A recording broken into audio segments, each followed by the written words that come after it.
जिनके सरों पर दस्तार बांधी जाएगी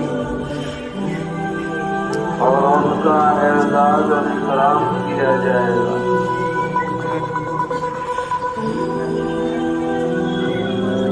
किसी भी इदारे का किसी इलाके में